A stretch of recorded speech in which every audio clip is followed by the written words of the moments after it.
Hello, class. How's everyone doing?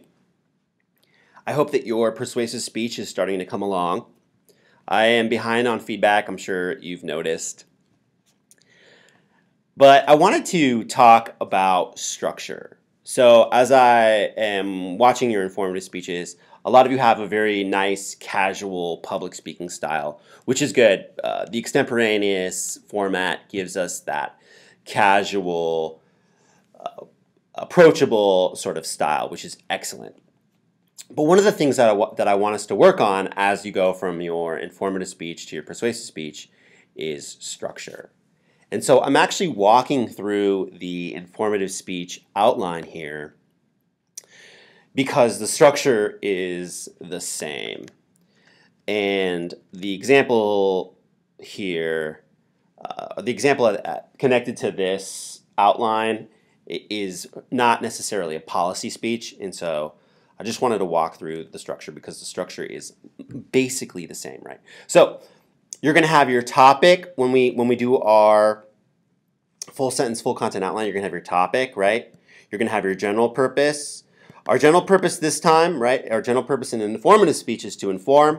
Our general purpose this time would be to persuade. Then you have your specific purpose. When we get to the specific purpose, you're starting to think about the audience. So to persuade my audience that the state of Nevada should not take the stuff at Yucca Mountain, should not take the nuclear waste at Yucca Mountain, right? Or the local casinos in Las Vegas should ban smoking, right? Something like that. But you're starting to take into account the audience, to persuade my audience, ... Then you have your thesis or central idea, as Lucas referred to it early on. Now you can start to think of it as a central claim.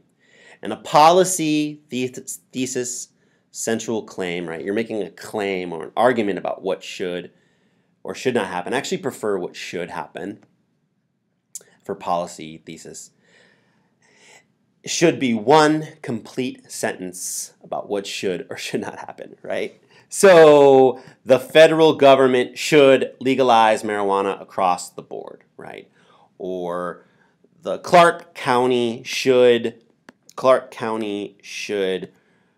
require its public schools have school uniforms, right? Something like that. One complete sentence about what should happen. Okay, and so this format is very important. So I want to see this kind of format. Okay, so then you get into your introduction. So when you get up to speak, you want to get up in front of your audience, look everyone in the eye, and the first thing you should say, the first thing your audience should hear is your attention getter. Your attention getter. You grab our attention. How can you grab our attention?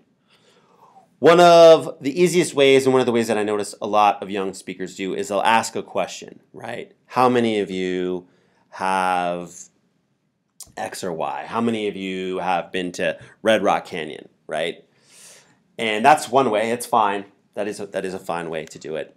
Another thing you could do is you could give us a quotation. Give us a quotation. How many sources you need this time? You actually need 4 sources this time.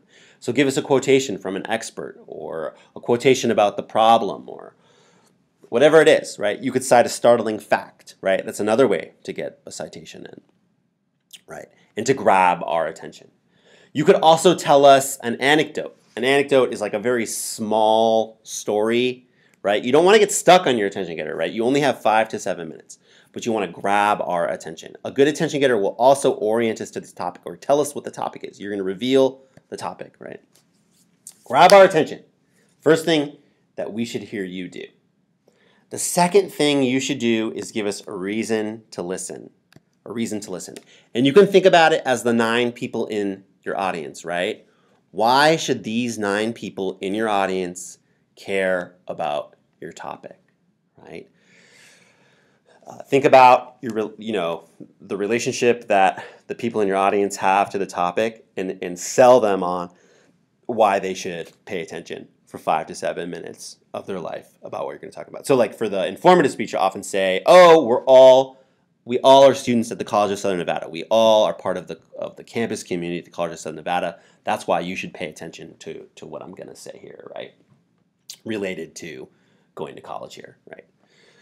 Okay, first thing, attention getter. Second thing, reason to listen. The third thing we should hear is your thesis. And a policy thesis is going to have the word should in it, right? Whether it's an individuals that you want us to do something, like make a change in our lives, you want us, everyone should adopt a ketogenic diet, right? That's it. Everyone should adopt a ketogenic diet, or Clark County should do X or Y, or the Raiders should pay 7% tax that goes to education, right? Something like that, right? So a very clear policy statement that you're asking us or an institution to do, right? One sentence. The fourth thing we should hear is your credibility or ethos, what the Greeks called ethos, right? And this is your connection to the topic, right? And this can be very, very powerful and very, very persuasive, right? It could be your knowledge and your expertise with the subject, right? I know about lifeguarding because I've been lifeguarding the past 6 years. I know CPR, I'm highly trained, right? And so to reveal that, right, is kind of credibility. You can also think of it as a kind of like good bias or a bias that counts, right, or why you're passionate about your topic. Think about mothers against drunk driving, right? These are mothers who have lost children to drunk driving, right? So they're not just neutral narrators, right? They have a vested interest in the topic. And so you can reveal that, reveal your passion with this credibility statement, right? And that's the fourth thing you do. The fifth thing we should hear you do is your preview statement, right? Your preview statement. And your preview statement is you're gonna tell us where we're going, right? First, I'm gonna talk about the causes of homelessness, right? And when we look at the causes, we're gonna look at some of the causes, or first we'll look at the problem of homelessness, by looking at the causes and effects of homelessness, okay? Those would be like subpoints. First, we'll look at the problem with gambling, or the causes of problem gambling, right? Something like that. What is your first point? Okay. Then you say, second, we will do this, right? First, we'll look at this. Second, we'll do this. And then third, we'll do this. So a very clear preview statement. This is called signposting, right? When you're driving along and you see a sign that says like sharp turns ahead, right? You know to prepare for sharp turns. And you want to do that with your audience. Public speaking is more formal than other kinds of speaking. Good speakers tell us where we're going. And they also transition between points, which I'll also get to. Okay, so a good introduction is going to have an attention getter is the first thing that we hear. A good, strong reason to listen, a nice, clear thesis statement about what should happen because it's a policy goal, a nice, well-established credibility statement, and then a preview statement. And in that order, right? You don't want to bounce around in your introduction, right? It should be very tight and clear. You don't want to start with your thesis, right? You don't want to start with your preview statement. The very first thing you should do is an attention getter. The second thing you should do is a reason to listen. The third thing is your thesis. The fourth thing is your credibility statement. And the fifth thing is your preview. Okay, now we come to the body, right? The body. And according to the 3 tellums in public speaking, right, a good trick in public speaking is first you tell us what you're going to tell us. That's the preview statement, right? We're going to talk about the paperclip, the scissors, and the pen, right? Then you talk about the paperclip, the scissors, and the pen, right? Then you review. Today I talked about the paperclip, the scissors, and the pen, right? The 3 tellums. First you tell us what you told us. Then you tell us. I screwed up. First you tell us what you're going to tell us. Then you tell us. Then you tell us what you told us, right? And the body is where you tell us, right? So let's get into the problem of homelessness. The problem of homelessness. The problem of homelessness has three major causes: gambling and alcohol, drug addiction, and economic downturn. Something like that, right? You break down the first point, right, and you get into it, right? And that kind of signposting. So now we're talking about the causes of homelessness, right? We're looking at the causes of homelessness. Once you talk about point A, once you talk about the scissors, right, you transition to the paperclip. Now that I've talked about the paperclip, I'd like to talk about, now that I've talked about the scissors, I'd like to talk about the paperclip, right? So this kind of like very clear, pedantic, formalized kind of language is really good in public speaking. Why? Because in chapter 1 we learn that public speaking is more formalized than normal conversation, right? Normal conversation. In normal conversation, it would be really weird, right? If you ask somebody how they're doing, and they're like, "Well, that's an interesting question. First, let me tell you about my mental health. Second, I'll be talking to you about my overall physical health, and finally, I will be sharing with you details about my friends and family," right? Like it's way too formal, right? It's way too formal when we talk to someone personally, right? Or if you're like, "How was your day?" And they'll be like, "Okay, first, I'm going to tell you about my work. Second, I'm going to tell you about school. And finally, I will be telling you a little bit about my personal life," right? It's just way too formal. But in public speaking, that makes sense. That makes sense. And so we should hear these very clear transitions between points.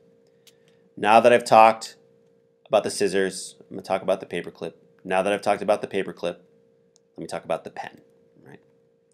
And you should also have development, citation, citational support. Well, again, I want to hear 4 sources this time. So you transition between points. This is the tellum. You're telling us the body, right?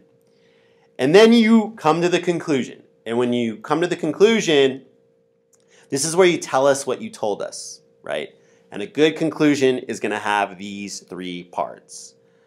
You're going to review your main points. Today, I talked about the scissors, the paperclip, and the pen. Then you're going to restate your thesis, right? I just got in. I explained to you today why Clark County School District should adopt school uniforms in all of its public schools, right? Today, I shared with you, or I persuaded you to take a stand on Yucca Mountain. I explained why the state of Nevada should not take the nuclear waste at Yucca Mountain. The state of Nevada should not take the nuclear waste at Yucca Mountain, right? So you restate your thesis. And then the last thing you want to do is to close with impact. Close with impact. And in the persuasive speech, this should be what we call a call to action. A call to action. Something small and pragmatic that we could go do today or after class or in this moment that supports your larger policy goal, right? Now, if you're persuading us to all go vegan, right, that we should adopt a vegan diet, then your call to action should be like very small and practical, right? Is anybody going to go from being a meat eater to being fully vegan just by snapping their fingers? No. So you could say, today after class, I'd like for you to try a vegan snack, right? Or to try a vegan meal for dinner tonight, right? Or when you go eat lunch, try vegan food, right? So a very small, practical goal that advances your larger policy goal, right? So for Yucca Mountain, the state of Nevada should not take the nuclear waste at Yucca Mountain, right?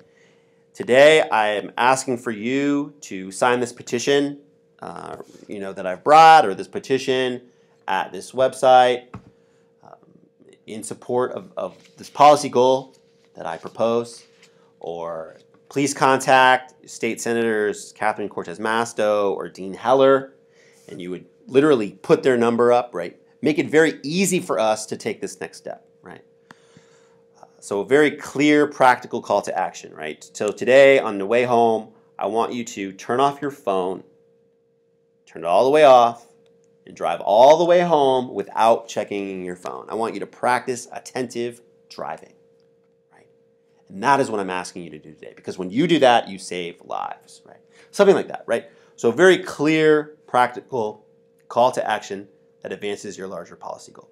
Again, first thing we do, going back to the introduction, first thing I should hear is your attention giver. Second thing, reason to listen. Why should we care about what you're going to talk about? Nice, clear thesis statement. What should happen? What's this policy goal that you want to see happen? What's your credibility or ethos, right? What's your relationship to the topic? The next thing, preview of main points. That's the introduction. Body, got your points. Transition between points. Transition, nice and clear. Now that I've talked about A, I'm going to talk about B. Now that I've talked about B, I'm going to talk about C. Conclusion. Today, I talked about A, B, and C. The Raiders, the Las Vegas Raiders, should pay 7% tax.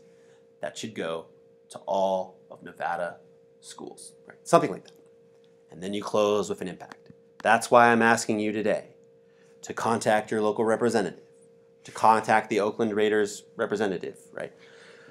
So some sort of call to action that advances your larger policy goal.